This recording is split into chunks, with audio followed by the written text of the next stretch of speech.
महादेव के खिलाफ सबसे पहले हम लोग 2022 में एफआईआर दर्ज किए और लगभग 72 एफआईआर करके 450 लोगों की गिरफ्तारियां की। कानून में संशोधन भी हम लोगों ने किया और अब जाके 4 मार्च को एफआईआर किया गया।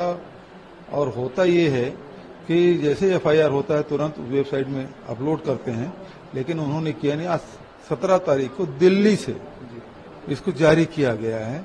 इसका मतलब ये है कि लोकसभा चुनाव में वो डरे हुए हैं और एक तरफ फ्यूचर गेमिंग में 1368 करोड़ रुपया भारतीय जनता पार्टी ली है और यहाँ भी उसी प्रकार की शंकाएं हैं। ये भी आखिर महादेव ऐप है, इसको बंद क्यों नहीं करती जबकि डबल इंजन की सरकार है? क्यों बंद नहीं कर रहे हैं? 4 महीने हो गए सरकार बने, यहाँ न दिल्ली सरकार बंद कर रही है न राज्य सरकार बंद कर रही है।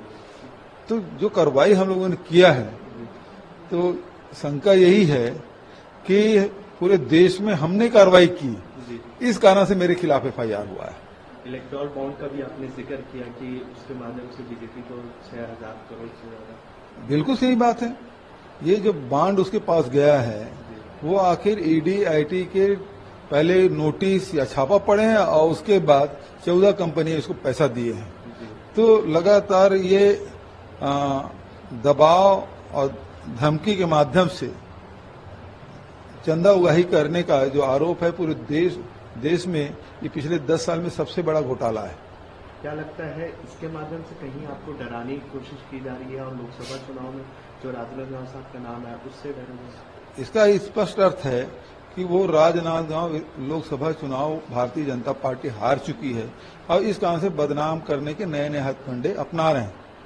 आपका अगला स्टेप क्या होगा? अगला तो ये है कि अब यूडब्ल्यू में एफआईआर दर्ज हुआ है, नोटिस कब देती है वो देखते हैं। आपने कुछ सवाल भी पूछे,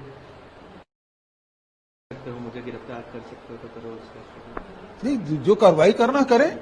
मतलब सवाल इस बात का है, जब आपके जो एफआईआर हुआ है उसमें मेरा नाम नहीं है, उसमें नेतागण अधिकारीगण, जब एफआईआर में मेरा नाम है तो अधिकारीगण का भी नाम आना चाहिए था। और जब इसमें अधिकारियों के भी नाम नहीं डाले हैं सूची में तो मेरा भी नाम नहीं होना था। तो इसका स्पष्ट अर्थ है कि केवल मुझे टारगेट करके मुझे बदनाम करने के लिए इसका दुरुपयोग कर रहे हैं और ईडी इसमें जांच कर चुके, उसके बाद ये यूडब्ल्यू दे रहे हैं।